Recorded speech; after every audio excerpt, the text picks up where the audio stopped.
नमस्कार शशांक जी, बहुत बहुत स्वागत है आपका। अंजू जी नमस्कार, आपको और आपके सभी दर्शकों को मेरे बहुत बहुत शुभकामनाएं। शशांक जी, पवन खेड़ा 19 घंटे में ही घुटनों पर आ गए। असम की पुलिस ने उनसे पूछताछ क्या की, वो तो डर गए और डर के मारे उन्होंने पूरा कच्चा चिट्ठा खोल दिया है।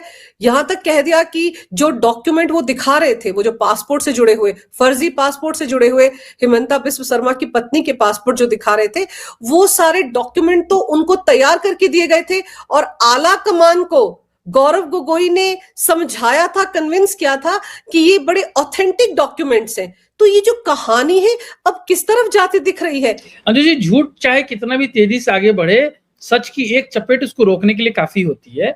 पवन खेरा जिस तरीके के गलत, अनगढ़, मनगढ़ंत आरोप लगा रहे थे, और सिर्फ हिमंता पे नहीं, हिमंता की वाइफ पे, जो कि पॉलिटिशियन है भी नहीं, और इस तरीके की बेबुनियाद आरोप डॉक्यूमेंट्स के साथ उन्होंने लगाए, तो उसी दिन ये बात स्पष्ट हो गया था कि अगर उनके बात में कोई दम नहीं है तो ये छोड़ेंगे नहीं। एफआईआर हुआ क्योंकि हिमंता की वाइफ ने वो कंप्लेंट लिखवाई और एफआईआर हुआ, और एफआईआर के बाद बात हुई कि भाई पवन खेड़ा से पूछताछ की जाए। अब जब पवन खेड़ा गिरफ्त में आया है और पवन खेड़ा से पूछताछ की जा रही है, तो देखिए आज क्या क्या बात आ रही है। उनके पास कोई स्पष्टीकरण नहीं है। पुलिस ने उनसे डायरेक्ट यही पूछा होगा कि डॉक्यूमेंट आपके पास कहां से आए, इसीलिए इतना समय लगा। मतलब आप जो कह रही है 19 घंटे और घुटने टेकने वाली बात, मैं देख रहा था सुप्रिया सुले क्लिक रही है कि इतना देर उनको बैठाने का क्या मतलब हुआ इस टाइप का। देखिए आपके पास प्रोटेक्शन है अरेस्ट का, लेकिन आपको बैठा के पूछा तो जाएगा कि डॉक्यूमेंट्स कहां से आए। और अल्टीमेटली उन्होंने बताया कि वो डॉक्यूमेंट्स उनको गोगोई साहब ने दिए थे। गोगोई कौन है? पूर्व मुख्यमंत्री के बेटे, और अभी वहां के लीडर ऑफ अपोजिशन एक तरीके से, जिनके ऊपर अलग से टसल चलता रहता है पॉलिटिकल। तो देखिए पॉलिटिकल बयानबाजी चलना कोई बड़ी बात नहीं है अंजू जी, लेकिन इस तरीके की आरोप लगाना फर्जी डॉक्यूमेंट्स के साथ, फॉर्जरी है टेक्निकली। आप गलत डॉक्यूमेंट्स का प्रयोग करके किसी को डिफेम कर रहे हैं तो सिर्फ डिफेमेशन नहीं है, फॉर्जरी होती है। पवन खेरा ने आज जो ये कहा है कि उनको ये गोगोई साहब ने दिया है, और ये बात राहुल गांधी को और आला कमान को, क्योंकि आला कमान मतलब राहुल गांधी, आला कमान को पता है, तो इसका मतलब है कि ये जो तार है वो डीप है। असम का चुनाव था, असम में चुनाव जीतने के लिए और लोगों को किसी तरीके से भटकाने के लिए इस तरीके की फेक बातें आपने की। फेक बातें क्यों की? क्योंकि आपको पता है कि हिमंता बिस्व शर्मा का जो एक इमेज है वो है नेशनलिस्ट का, एक भारतीय नेशनलिस्ट, प्राउड हिंदू का। और इन्होंने डॉक्यूमेंट में पवन खेरा ने क्या दिखाने की कोशिश की कि उन्होंने एक इस्लामिक राष्ट्र यूएई और दुबई की नागरिकता ले रखी है। जो डॉक्यूमेंट्स है वहीं सबके थे, तो डॉक्यूमेंट्स आपके पास आए कहां? पहला प्रश्न तो यही था। और अंजू जी अब मैं समझता हूं कि क्यों पवन खेरा अंडरग्राउंड हो गए थे इसके पहले। अब देखिए जब एफआईआर हुआ था और इलेक्शन चल रहा था, जब राज्य सरकार की शक्तियां कम होती हैं, लेकिन पुलिस अपना काम करती है। पुलिस जब इनको अरेस्ट करने गई, ये छुप गए। पहले ये बड़े बड़े वीडियो बना रहे थे कि मैं राहुल गांधी का सिपाही हूं। अब समझ में आ रहा है कि राहुल गांधी का ही गाइडेड आदमी था ये, क्योंकि जो आदमी कहेगा मैं राहुल गांधी का सिपाही हूं, मैं किसी से नहीं डरता, वो छुप जाएगा। और छुपने के बाद अंजू जी इन्होंने बेल फाइल की, कहां पे? तेलंगाना में, क्योंकि कांग्रेस की सरकार है वहां पे उनको रिलीफ मिली। सुप्रीम कोर्ट आए, सुप्रीम कोर्ट ने कहा कि नहीं, ऐसे कैसे रिलीफ मिलेगी। इवेंचुअली उनको रिलीफ मिला क्योंकि उनके बड़े बड़े वकील हैं वहां पे, काबिल वकील हैं। लेकिन वो काबिल वकील भी जब आपको बेल दिलाए तो उसमें कंडीशन होता है कि आपको बेल दिलाएंगे इस कीमत पर कि आपको इन्वेस्टिगेशन ज्वाइन करना पड़ेगा। इन्होंने इन्वेस्टिगेशन ज्वाइन किया, और अंजू जी जब आपके सामने तथ्य रखे जाएंगे, फैक्ट्स रखे जाएंगे, आपने जो डॉक्यूमेंट्स खुद प्रेस कॉन्फ्रेंस में बड़ी बड़ी बातें करके रखी हैं वो रखे जाएंगे, तो पूछेंगे ना कहां से आए ये डॉक्यूमेंट। या तो आप कहेंगे आपने बनाया, या तो आपको कहेंगे कि आपको किसी ने दिया। अगर ये कहते कि मैंने बनाया, तब तो ये जो कहते मेरी तपस्या अधूरी रह गई, अधूरी ही रह जाती। इसीलिए इन्होंने नाम कह दिया इस बार, और जिसका नाम उन्होंने कहा है वो असम में सबसे बड़े कांग्रेस के चेहरे हैं, पूर्व मुख्यमंत्री के बेटे हैं, उनकी अपनी वाइफ पे आरोप लग चुके हैं। हिमंता ने तो साफ कहा है कि इनकी वाइफ के पाकिस्तान के साथ नेक्सस है। तो उन्होंने तो कुछ केस नहीं कर पाए वो, क्योंकि कुछ तो बात रही होगी उसके में। और आज जब ये बात हुई है तो उनको बताना पड़ा। और ये जो गोगोई साहब है, इनके बारे में एक बात आ रही है कि इन्होंने आला कमान को समझा दिया कि ये डॉक्यूमेंट्स ऑथेंटिक हैं, हमको इसके बारे में प्रेस कॉन्फ्रेंस करनी चाहिए। कि Anju ji press conference normal तरीके से नहीं हुई, कांग्रेस की ऑफिशियल प्रेस कॉन्फ्रेंस थी दिल्ली से हुई थी, हेडक्वार्टर से, इंदिरा भवन से। इसका मतलब है कि आलाकमान का सपोर्ट होगा। आलाकमान कौन है अंजू जी? अभी हमने देखा केरला में जिस तरीके से चुनाव हुआ या तमिलनाडु में चुनाव हुआ और मुख्यमंत्री का पद जब हो रहा था, दोनों जगह पे हमने देखा कि प्रेसिडेंट की पोस्ट की इनके पार्टी में कोई वैल्यू नहीं है। खड़गे को कोई पूछता तक नहीं है, ना ही जनरल सेक्रेटरी को कोई पूछता है। एक राहुल गांधी जो किसी पद पे नहीं है, वही है आलाकमान। लोग कहते हैं, लोग लिखते हैं ट्वीट पे कि हमने राहुल से बात कर ली, प्रियंका से बात कर ली, हो गया हमारा काम। मुझे लगता है यहाँ इस केस में राहुल और प्रियंका को पता था इस डॉक्यूमेंट के बारे में, उनको लगा कि ये सही डॉक्यूमेंट है और ये प्रेस कॉन्फ्रेंस होनी चाहिए।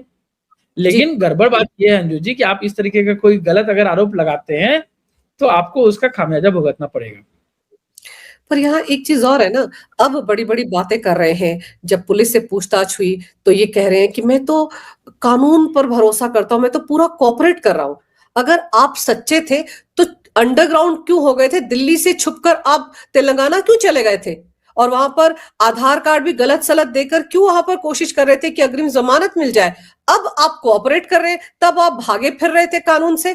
और अब 25 मई को फिर से पूछताछ होनी है, उसके लिए भी उनको जाना है। लेकिन क्या इन्होंने राहुल गांधी की दिक्कतें बढ़ा दी हैं? क्योंकि हिमंता बिस्व शर्मा ने पहले ही कहा था कि मैं षड्यंत्रकारी तक पहुंचूंगा। तो आपको लगता है कि आने वाले कुछ घंटों में ये गौरव गोगोई, जो लोकसभा में डिप्टी लीडर भी हैं कांग्रेस के, वो और राहुल गांधी दोनों के खिलाफ कुछ सख्त कार्रवाई की जा सकती है हिमंता सरकार द्वारा? देखिए, क्रिमिनल कॉन्स्पिरेसी के केस में अगर ये नाम ले रहे हैं तो सह-अभियुक्त भी बनाया जा सकता है अंजू जी। अभी एफआईआर में से पवन खेरा का नाम है। अगर पवन खेरा इस तरीके का स्टेटमेंट देते हैं और वो डॉक्यूमेंट्स क्योंकि आया होगा इनके पास, तो मेल से, व्हाट्सएप से, किसी ऐप से आया होगा, दिया गया होगा इनको, या हार्ड कॉपी दी हो गई, जो भी है, सह-अभियुक्त यानी को एक्यूज्ड बनाया जा सकता है। अगर को एक्यूज्ड बनाया जाएगा तो उनको भी बेल लेनी पड़ेगी, एंटीसिपेटरी बेल, नहीं तो अरेस्ट हो सकते हैं, क्योंकि नॉन बेलेबल ऑफेंस है। जहां तक रही तेलंगाना हाईकोर्ट के जाने की बात, देखिए ये बात तो सर्वविदित है कि पवन खेड़ा तेलंगाना से नहीं है। पवन खेड़ा दिल्ली में रहते हैं, बकायदा दिल्ली में रहते हैं। आप हर दिन को दिल्ली नोएडा में देख लेंगे। जब ये केस हुआ था तब भी वो दिल्ली में ही थे, प्रेस कॉन्फ्रेंस भी दिल्ली से ही हुई है। उसके बाद छुप के तेलंगाना भाग जाना, क्योंकि तेलंगाना में उनकी सरकार है, कांग्रेस की सरकार है। और तेलंगाना हाईकोर्ट में जो बेल उन्होंने एंटीसिपेटरी लिया था, जब मामला सुप्रीम कोर्ट में आया तो पता चला कि तेलंगाना हाईकोर्ट में जो बेल के लिए उन्होंने आधार कार्ड, क्योंकि डॉक्यूमेंट आपको देना पड़ेगा, एंड क्योंकि ट्रांजिट बेल था कि बेल की एफआईआर भले ही असम में हुआ है, हम तेलंगाना में बेल ले रहे हैं क्योंकि हम तेलंगाना में रहते हैं। अंजू जी, आधार कार्ड आपने देखा होगा अमूमन सबके पास होता है इस देश में, एक आगे का जिसमें आपका फोटो, नाम और डेट ऑफ बर्थ होता है, और एक पीछे वाले में आपका एड्रेस होता है। इन्होंने कितनी बड़ी फॉर्जरी की है सोचिए, हाईकोर्ट में जाके इन्होंने आगे वाला अपना दिया और पीछे वाला अपनी वाइफ का दे दिया। क्योंकि इनकी वाइफ तेलंगाना में एक बार चुनाव लड़ी थी, तो उन्होंने वहां पे एक घर लिया हुआ था रेंट पे, और वहां के हिसाब से उन्होंने आधार कार्ड अपडेट कराया था। बहुत आसान है आधार कार्ड अपडेट कराना। तो सुप्रीम कोर्ट ने बात पकड़ ली। वहां पे अभिषेक मनु सिंघवी ने बहुत दिन तक जीरा की, 3 दिन 4 दिन चला। अभिषेक मनु सिंघवी ने कहा कि भाई ये कोई आतंकवादी या इस तरीके का हार्ड एंड क्रिमिनल तो है नहीं, इनको बेल दे दीजिए, ये कॉर्पोरेट करेंगे। बेल दे दिया। लेकिन अभिषेक मनु सिंघवी ने इतना हेल्प क्यों किया? क्योंकि वो भी तेलंगाना से ही राज्यसभा के सांसद हैं। आप समझिए राज्यसभा का तेलंगाना का एंगल। तो बेल तो हो गया, लेकिन कॉर्पोरेट करेंगे is the prime offence. I think आपको कॉर्पोरेशन से दूर तो नहीं जा सकते, नहीं तो आपका बेल कैंसिल हो जाएगा।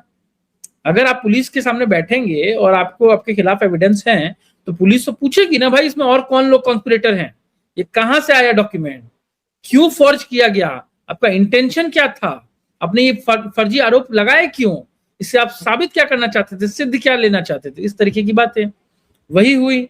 और आज जिस तरीके से नाम आ रहा है, चाहे वो गोगोई साहब का हो या गांधी जी का, देखिए दोनों बात आप समझना पड़ेगा कि दोनों नेपो किड्स हैं। अपने दम पे दोनों ने कुछ भी अचीव नहीं किया आज तक, ठीक है, खानदान का नाम चला रहे हैं, और दोनों इस फर्जियापे में फंस चुके हैं। क्योंकि हिमंता की सरकार दोबारा आ चुकी है, 5 साल के लिए आ चुकी है, स्पष्ट बहुमत के साथ आ चुकी है, और इन्होंने जो फॉर्जरी की है, ये सिर्फ फॉर्जरी नहीं है अंजू जी, इसमें 2-3 चीज का और वायलेशन हुआ है। आपने पासपोर्ट एक्ट का वायलेशन किया है, क्योंकि फर्जी पासपोर्ट आपने दिखाने की कोशिश की है। आप मतलब आप एक महिला के अधिकारों का हनन किया आपने। महिलाओं के अपने अधिकार होते हैं इस देश में, आर्टिकल 15 के अंदर दिए गए कि महिलाओं के लिए अलग कानून बन सकते हैं, और पॉलिटिकल माइलेज के चक्कर में आप किसी मुख्यमंत्री की वाइफ के ऊपर इस तरीके का आरोप लगा दें और सोचे हम बच के निकल जाएं, ऐसा तो नहीं होगा। राहुल गांधी, प्रियंका वाड्रा, आप राहुल गांधी कहती हैं अंजू जी, मैं तो बोलता हूँ प्रियंका वाड्रा भी फंस सकती हैं। और एक बड़ी बात है अंजू जी, अगर कल को सजा हो जाती है इन लोगों को, चाहे वो गौरव गोगोई हो, राहुल गांधी हो या प्रियंका वाड्रा, अगर इनको कल को सजा हो जाती है तो पवन खेड़ा तो चलिए अपनी तपस्या पूरी नहीं कर पाए तो आज तक राज्यसभा नहीं जा पाए, ये तीनों तो लोकसभा के सांसद हैं, तीनों की सदस्यता चली जाएगी, क्योंकि अगर 2 साल से ऊपर का पनिशमेंट हुआ तो सदस्यता जाने का एक डर है। तो राहुल गांधी तो एक बार अपनी सदस्यता ऐसे भी खो चुके हैं, क्या पता दूसरी बार खो दें। तो बहुत बड़ा रिस्क ले लिया इन्होंने यहाँ पे, इसके ऊपर भरोसा रखे पवन खेड़ा पे। और ये पहली बार नहीं है अंजू जी की पवन खेड़ा इस तरीके के मनगढ़ंत आरोप लगाए हैं किसी के ऊपर। कांग्रेस की ये नियति हो गई है पिछले कई सालों से कि मनगढ़ंत आरोप लगाते हैं। हाँ, एक बात है कि कोई अभी तक इनको तरीके से ना केस फाइल करके नहीं करता, सोचता था क्या ठीक है पॉलिटिकल बयानबाजी है बोलने दो। इस बार पहली बार हुआ है कि पकड़ के इनके ऊपर सही तरीके से केस किया गया है, भारत के न्याय के अनुसार, भारत के कानून के अनुसार। तो अब इन्वेस्टिगेशन हो रहा है, कल को चार्जशीट फाइल होगी, कोई एक्यूज अगर और ऐड होंगे तो उनके खिलाफ भी चार्जशीट फाइल होगी, ट्रायल चलेगा।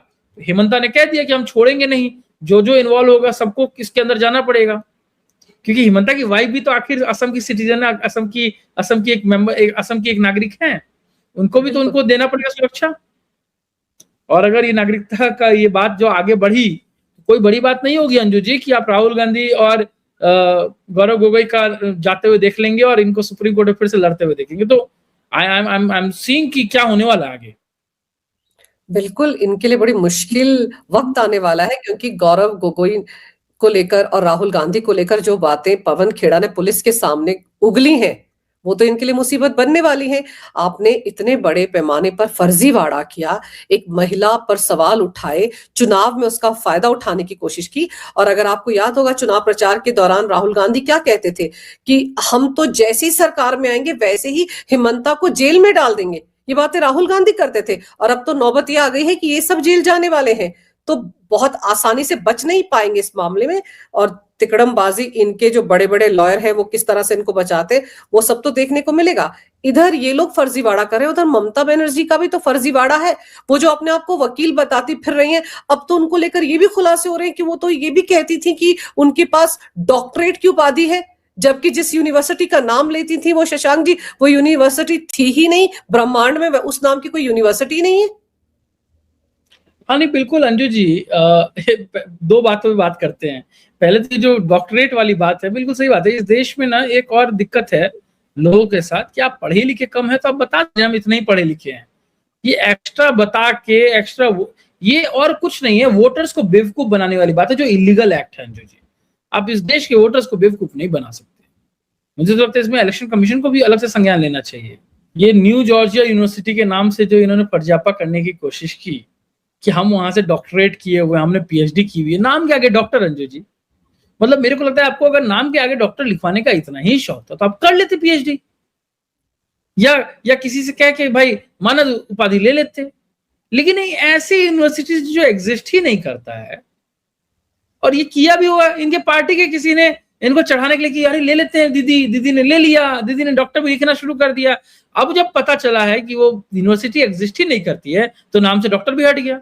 इनको लगा किसी का ध्यान नहीं जाएगा, अब पता चल रहा है कि भाई तो झूठ है। और अंजू जी अगर ये झूठ है तो इसका मतलब है कि एफिडेविट में जो इन्होंने दिया है कि मैंने, क्योंकि एफिडेविट जब आप इलेक्शन लड़ते हैं तो आपको बताना पड़ता है कि आपके एजुकेशन क्वालिफिकेशन क्या है, तो उसमें भी झूठ बोला है मतलब आपने। इसका मतलब कि आपके ऊपर एक केस और अलग से बनता है। ठीक है, ये तो एक बात हो गई। और सिर्फ डॉक्टर नहीं बताया, उन्होंने अपने आप को वकील भी बताया है।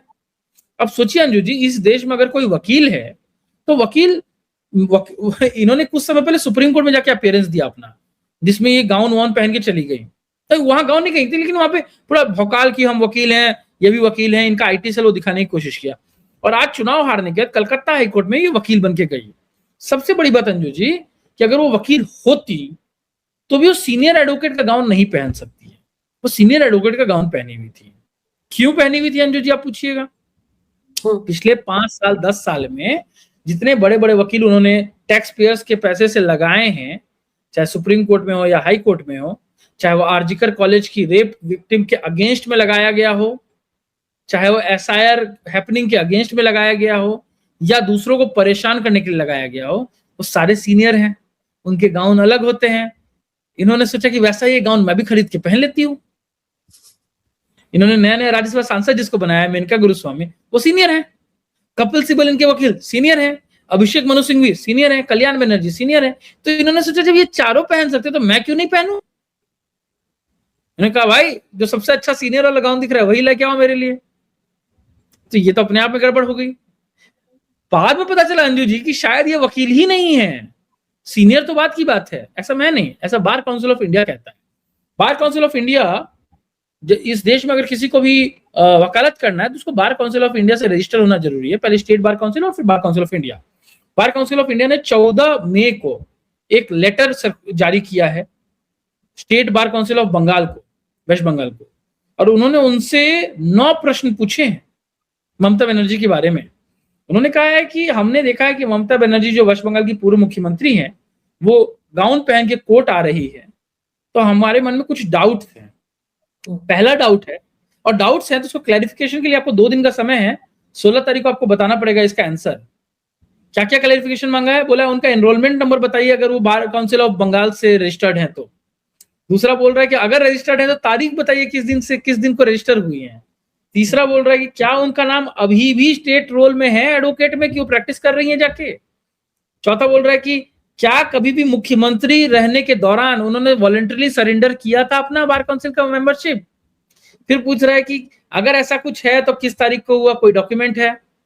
फिर बोल रहा है कि जो प्रैक्टिस दोबारा शुरू की उसका कोई उन्होंने लिया अलग से डॉक्यूमेंट। तो इस तरीके के टोटल 9 डॉक्यूमेंट्स मांगे, सर्टिफिकेट ऑफ प्रैक्टिस मांगा है कि अगर है तो बताइए।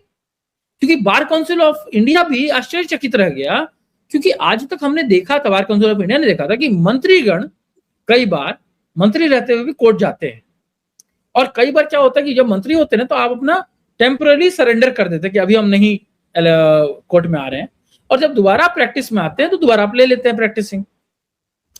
यहां पे ऐसा कुछ हुआ है क्या, ये पूछने की जिम्मेदारी बार काउंसिल ने उठाई, और ये उन्होंने पूछा है। और गए माह 29 दिन बाकी, 2 दिन का समय दिया था, कल बताना पड़ेगा, और देखते हैं कि ममता के पास क्या आता है। लेकिन अगर ममता के पास ये बात नहीं आती है अंजू जी, अगर ममता बनर्जी ने परमिशन नहीं लिया है या यहाँ कुछ फर्जीवाड़ा है, तो मैं आपको एक बात और बताऊं, सुप्रीम कोर्ट ने आज ही एक अन्य मामले में कहा है कि इतने लोग इस देश में फर्जी कोर्ट गाउन पहन के घूम रहे हैं, सीबीआई पता नहीं कब उनको पकड़ेगी। तो कोई बड़ी बात नहीं होगी कि कल को सीबीआई इस केस को देख ले, क्योंकि किसी अन्य मामले में ये बात कही गई है आज ही। आप समझ रहे हैं कि कोई व्यक्ति जिसके पास बार का लाइसेंस नहीं हो, वो कोर्ट गाउन पहन के कोर्ट जा रहा है, बैंड पहन के, इसका मतलब है कि बार काउंसिल के रूल को तोड़ रहा है, एडवोकेट्स एक्ट के अगेंस्ट जा रहा है, और कंटेम्प्ट ऑफ कोर्ट भी कर रहा है। इस बारे में आज मैं देख रहा था कि सुप्रीम कोर्ट के पूर्व न्यायाधीश मार्कंडेय काटजू का बयान है। उन्होंने कहा कि ये अभी तक ये असेंबली में जाके हल्ला गुल्ला करती थी, असेंबली से तो इनकी सरकार चली गई, इनफैक्ट सरकार क्या चली गई, मैं तो एक एक्स्ट्रा जोड़ता हूँ कि खुद का एमएलए भी चुनाव भी हार गई, अब इनको कोई जगह नहीं दिख रहा है। तो मार्कंडेय काटजू कहते हैं कि अब इन्होंने सोचा कि कोर्ट को हम अखाड़ा बना दें। कितनी विचित्र बात है। तो जो सुप्रीम कोर्ट के रिटायर्ड जज को ये बात कहना पड़ रहा है, तो शर्मनाक बात है अंजू जी कि आप 7 बार की सांसद, 4 बार की विधायक, 2 या 3 बार की मुख्यमंत्री हैं, और आपको इस ओछेपन पर उतरना पड़ रहा है कि आप कोर्ट को इस तरीके का माहौल क्रिएट करने की कोशिश करिए। और वो भी तब अंजू जी, बड़ी बात है, तब जब आप मुख्यमंत्री रही हुई हैं, आपके पास ये जिम्मेदारी थी कि कोर्ट कैसे चले, कोर्ट को प्रॉपर तरीके से सपोर्ट मिले एक्सेट्रा।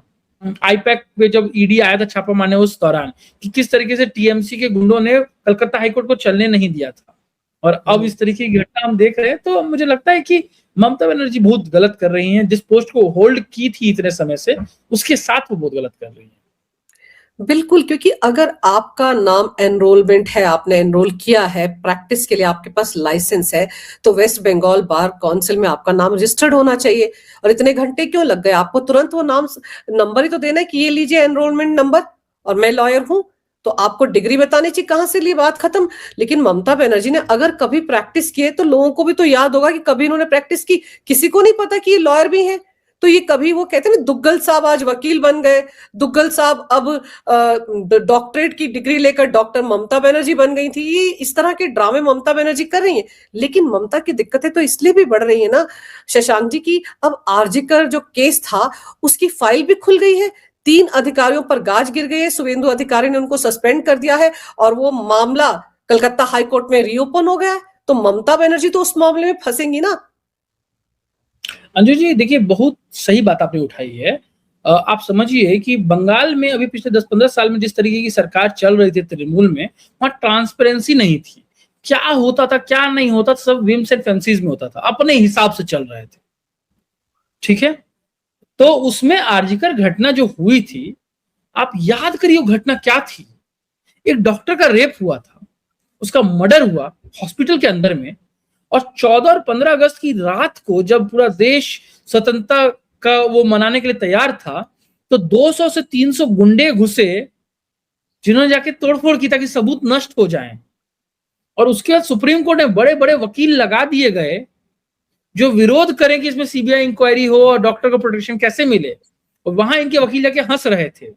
उनमें से एक वकील को इन्होंने राज्यसभा भेज दिया, उसके बाद ही हुआ ना। तो अब तो डेफिनेटली ये बात आएगी कि कौन अधिकारी किस आदेश से और किस संसद से और किस मंशा से ये कार्य कर रहे थे, क्यों उनको प्रोटेक्शन नहीं देना रहा था, क्यों डॉक्टर्स के मन में इतनी असुरक्षा हो गई, क्यों महिला डॉक्टर डरने लगे हॉस्पिटल जाने से, किस तरीके से मीडिया के प्रेजेंस में, पुलिस के प्रेजेंस में 200 से 300 लोग घुस के तोड़ दिए पूरा आरजीकर कॉलेज को, उस फ्लोर को। अंजू जी, मुझे तो इतना तक पता चला कि बंगाल में जब आप जाओगे तो पूछोगे ना किसी से कौन सा फ्लोर है, तो वहां पे ग्राउंड फ्लोर को फर्स्ट फ्लोर बोला जाता है और सेकंड फ्लोर को थर्ड फ्लोर बोला जाता है, क्योंकि जो पार्किंग वाला है दैट इज ग्राउंड। कंफ्यूजन है वहां, तो बोला गया सेकंड फ्लोर तोड़ने, गलती से लोग जाके थर्ड फ्लोर तोड़ के आ गए, इसीलिए सीबीआई के पास वो सबूत बच गया, और वो जो सबूत बचा वही अब फंसाएगा इनको। बट बात ये नहीं अंजू जी, इसमें एक लेवल और आगे बात बढ़ी। आपने शुभेंदु अधिकारी की बात की कि मुख्यमंत्री बनते ही उन्होंने ये फैसला लिया। एक बात और हुई अंजू जी, पहली बार हुआ है अंजू जी, क्योंकि पिछले 10-15 साल में जब ममता की सरकार थी तो आज तक विधानसभा का कोई भी लाइव टेलीकास्ट होता ही नहीं था, ममता करने ही नहीं देती थी। शुभेंदु अधिकारी ने लाइव टेलीकास्ट करके प्रेस के सामने वो सारी अपने जो भाषण दिया है या अपना जो शपथ लिया है, और अब आगे की जो भी कार्रवाई होगी वो पब्लिक में होगी।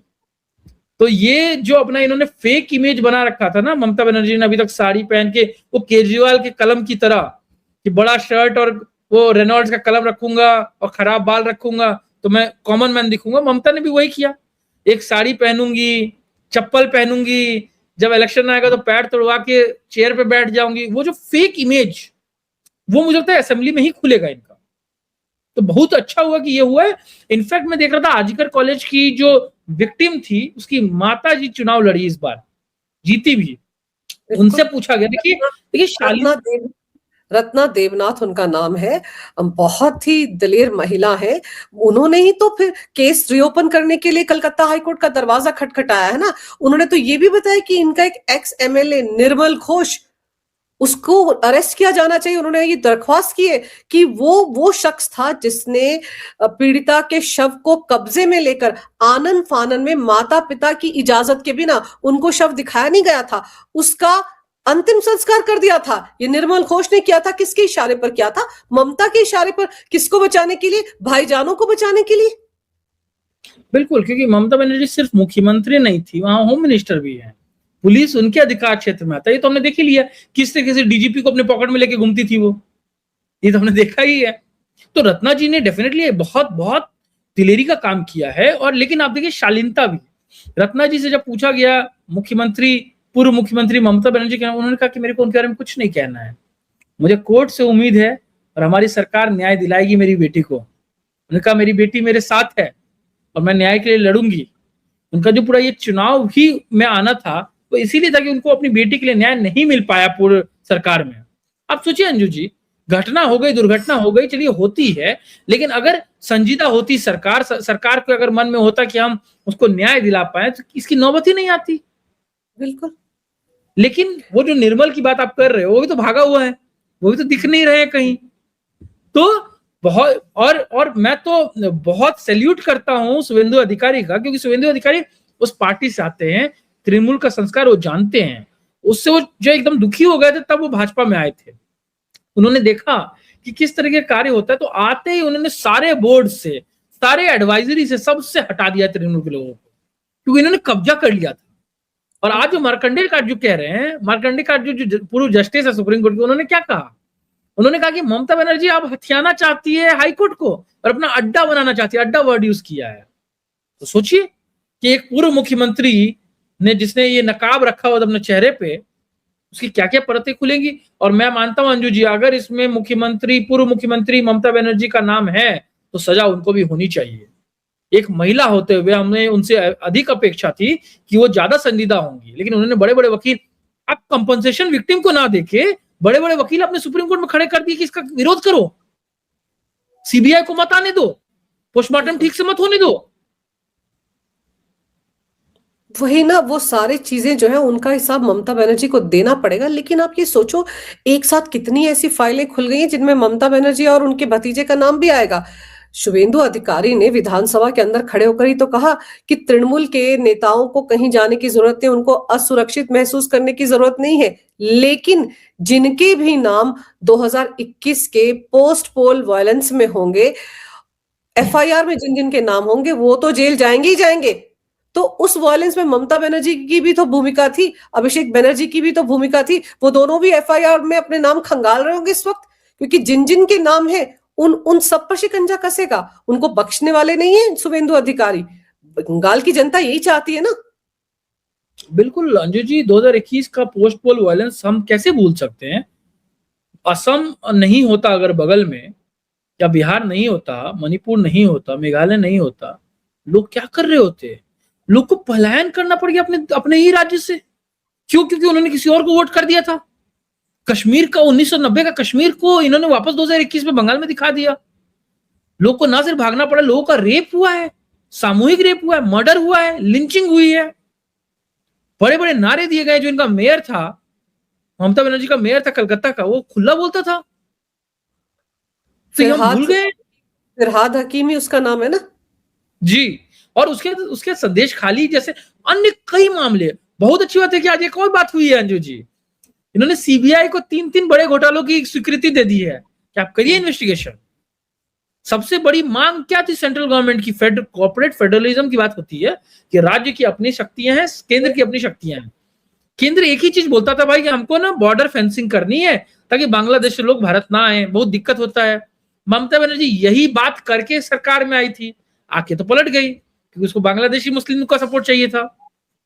ये सरकार आते ही कही कि भाई हम आपको देते हैं, 45 दिन में ट्रांसफर हो जाएगा आपको जो जमीन चाहिए। सोचिए, एक देश का एक राज्य अपने देश से लड़ रहा है कि हम जमीन नहीं देंगे ताकि आप प्रोटेक्शन कर पाए। इसीलिए एसआईआर का इतना विरोध। और विरोध किस बेसिस पे, किसके दम पे? टैक्स पेयर का पैसा आप वकील को दे के आप विरोध करवा रहे हैं। आप बिलिंग देखिए अंजू जी, मैं वकील हूं, देखिए बड़ा अच्छा लगता है कोई वकील कमाता है तो, लेकिन भाई किसके दम पे कमा रहा है? मतलब आप इंडिविजुअल वकील रखिए, इंडिविजुअल प्राइवेट क्लाइंट रखिए। सरकार का इतना पैसा सिर्फ ईगो के नाम पे, या सिर्फ इसलिए कि हम केंद्र से लड़ रहे हैं, वो इमेज दिखाने के लिए। ये तो और अंजू जी, आज तो मैं देख रहा था एक वीडियो एक्स पे, जिसमें कि बहुत सारे घरों के ऊपर में पत्थर और बम मिले हैं। इनको तो आग जलाने का मन था पिछली बार की तरह। 4 मई को इनका पूरा प्लान था जलाने का।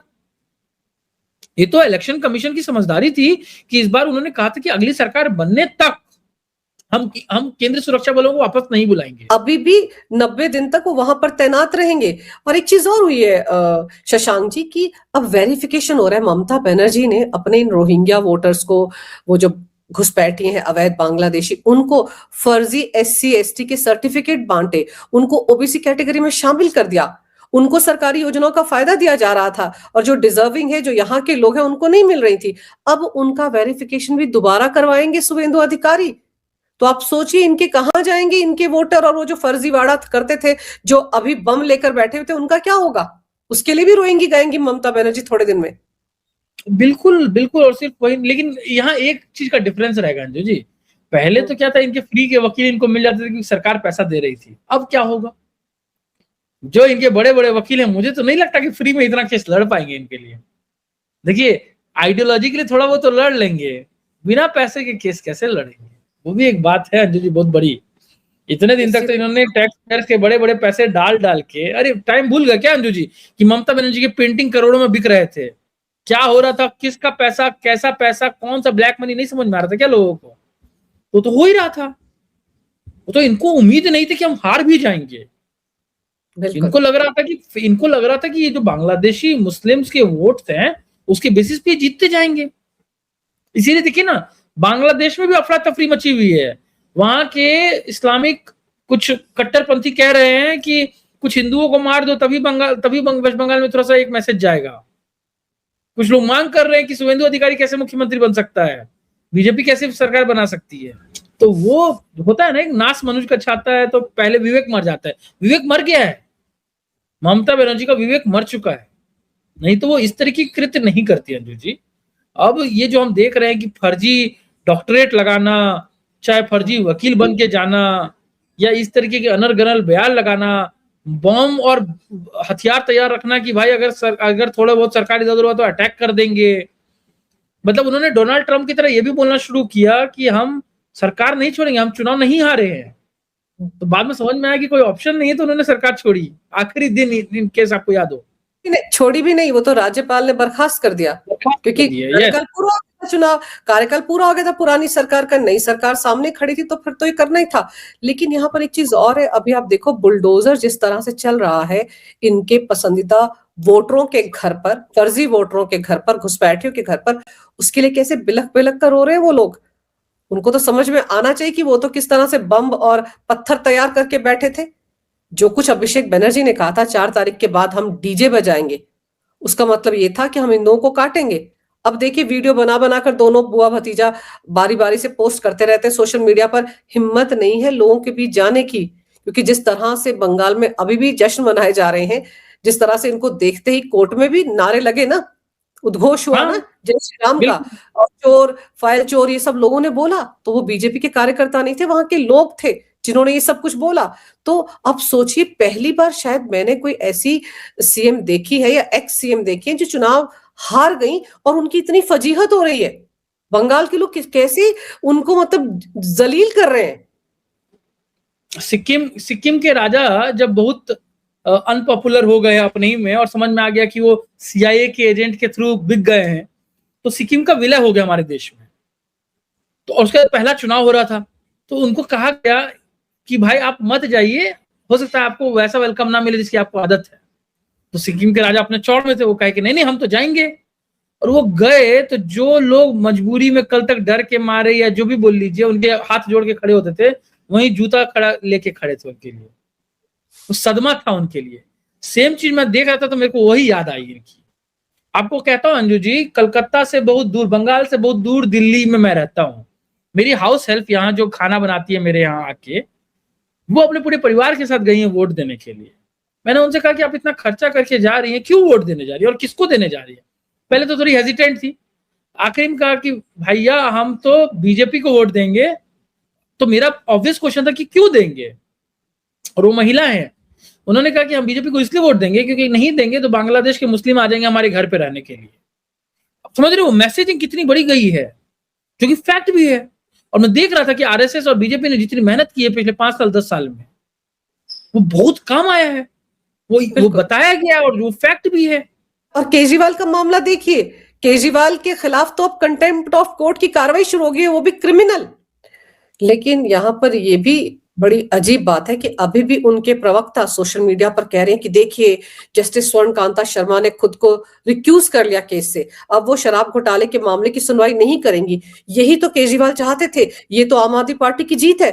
इसको इस तरह से पेश किया जा रहा है अब। नहीं ठीक है अंजू जी, देखिए सोशल मीडिया पे आप क्या कहते हैं नहीं कहते हैं अलग बात है। कल को कोई और जज के पास जाएगा तो कोई और जज इनके ऊपर में नरम हो जाएगा, ऐसा तो नहीं है। सबूत तो है इनके खिलाफ, इतना जो पुलिंदा है चार्जशीट का वो तो उड़ नहीं जाएगा, केस तो चलेगा ही। सीबीआई और ईडी अपने दावों में बहुत स्पष्ट है, सीएजी की रिपोर्ट है, देश सरकार को नुकसान हुआ है इसमें तो कोई डाउट नहीं है। जो साउथ कार्टेल है उसको पैसा मिला है ये भी क्लियर है, तो कार्रवाई तो हो गई। अच्छी बात ये अंजू जी की अब कोई और जज कार्रवाई करेगा और आदेश देगा और इनको पनिशमेंट देगा तो और बड़ा है। अगली बार क्या कहेंगे ये? स्वर्णकांता जस्टिस ने यही कहा, आपको दिक्कत थी तो आप सुप्रीम कोर्ट चले जाते, लेकिन नहीं, आपने ये जो कैंपेन चलाया मुझे धूमिल करने के लिए, आपने मुझे नहीं मेरी पोजीशन को धूमिल किया है। हाईकोर्ट के अगेंस्ट में आप इस तरीके की बातें किए, आपको सजा मिलनी चाहिए। ये जो हमारे देश का विपक्ष है ना, इसके जितने भी बड़े बड़े लीडर हैं, कायदे से केजरीवाल आज की तारीख में कुछ भी नहीं है, ना कहीं के पार्षद है ना कहीं के पंच है। यही हाल ममता बनर्जी का है और पवन खेड़ा की तपस्या तो अधूरी रह ही जाती है। तो अब ये सब जो है मिलकर इन्होंने इतना रायता फैला दिया है, वो भी न्यायपालिका के खिलाफ, कि इनको खामियाजा तो भुगतना पड़ेगा। लेकिन पवन खेड़ा ने राहुल गांधी और गौरव गोगोई को फंसाकर और बड़ा कारनामा कर दिया है। तो देखते हैं कि इन सब मामलों में अदालत का रुख अब क्या रहता है और ममता बनर्जी अगले 48 घंटे में जो उनको टाइम दिया गया है, क्या अपनी डिग्री सबके सामने रख पाती हैं कि वो लॉयर कब बनी थी, कब उन्होंने लॉ पास किया था, कब लॉ की डिग्री मिली थी और कब उन्होंने प्रैक्टिस की थी कलकत्ता हाईकोर्ट में। ये सारे तथ्य उनको सामने रखने पड़ेंगे। और साथ ही साथ तृणमूल कांग्रेस की दिक्कतें तो बढ़ ही रही हैं, जगह जगह छापे मारे जा रहे हैं, कितने सारे अधिकारी गिरफ्तार हो चुके हैं, कितने सारे नेताओं पर गाज गिर चुकी है, रोज नए खुलासे हो रहे हैं। ये सब कुछ जिसे कह सकते हैं कि एक कम से कम बंगाल के मामले में एक शुभ संकेत कहा जा सकता है। और शुभेंदु अधिकारी ममता बनर्जी का पूरा जो कुनवा है उसका कायदे से इलाज कर रहे हैं। सर, आपने समय निकाला, बहुत विस्तार से इस विषय पर बहुत अहम जानकारी मेरे दर्शकों को दी। शशांक जी, आपका बहुत बहुत धन्यवाद। नमस्कार, भारत माता की जय, वंदे मातरम, जय हिंद। धन्यवाद अंजू जी, आपको और आपके सभी दर्शकों को मेरा नमस्कार। जय हिंद, जय भारत, भारत माता की जय।